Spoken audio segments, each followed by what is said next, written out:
बिस्मिल्लाहिर्रहमानिर्रहीम। शाहिद लुंड बलोच की ये आखिरी वीडियो है और शाहिद लुंड बलोच ने पाकिस्तानियों को क्या पैगाम दिया था, ये वीडियो मैं आपको प्ले करता हूँ। लेकिन सबसे पहले मैं आपको ये बताना चाहता हूँ कि शाहिद लुंड बलोच कच्ची का एक मशहूर डाकू था और वो यूट्यूब पे इतना मशहूर हुआ था कि उसका यूट्यूब पे एक चैनल था और हर पाकिस्तानी उसको देखते थे। हर पाकिस्तानी शौक था कि उसके चैनल पे जाके शाहिद लुंड बलोच की वीडियो देखते थे। शाहिद लुंड बलोच रियासत से हमेशा इंसाफ का मुतालिबा करता था।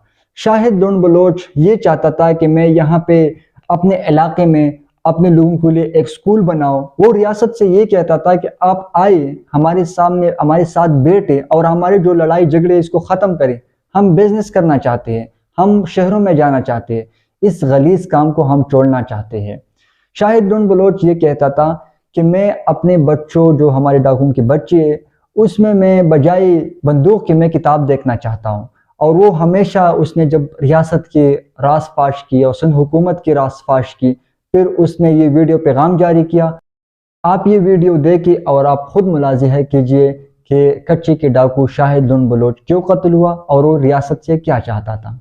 इदारे की हम खिलाफ नहीं है, किसी पाक फौज के खिलाफ नहीं है, किसी आईएसआई रेंजर के खिलाफ नहीं है। अगर हम होते तो या आज हमारे पास ये तिरंगे ना होते, ये तिरंगे ना होते। हम तुम पाकिस्तानी है, हम तुमने एक साथ जंग किया है, एक साथ पाकिस्तान को आजाद करवाया। तुम लोग अफसर बन गए हो, हम लोग चोर डाकू बन गए। हमारे ऊपर मुसल्ला टैक्स का है, तुम हमारे टैक्स पे पलो। यार आप लोगों को कुछ सोचना चाहिए। ये ताकत कितने देर रहेगा? 20 साल, 30, 25 साल रहेगा। आखिर आप लोगों ने रिटायर होना है, आखिर आप लोगों ने कब्र में जाना है। वहां आप लोगों को अमाल काम आएंगे, नहीं ये कि तुम लोगों को मरवा के कत्ल गैरत करवा के आप अपना इज्जत बढ़ाने चाहते हो। तो ऐसे इज्जत पर लानत है। वस्सलाम दोस्तों, शाहिद लुंड बलोच यूट्यूब चैनल पाकिस्तान जिंदाबाद। ये थी एक छोटी सी क्लिप जो शाहिद लुंड बलोच की आखिरी वीडियो थी। आप लोग मुझे इजाजत दीजिए। अल्लाह हाफिज।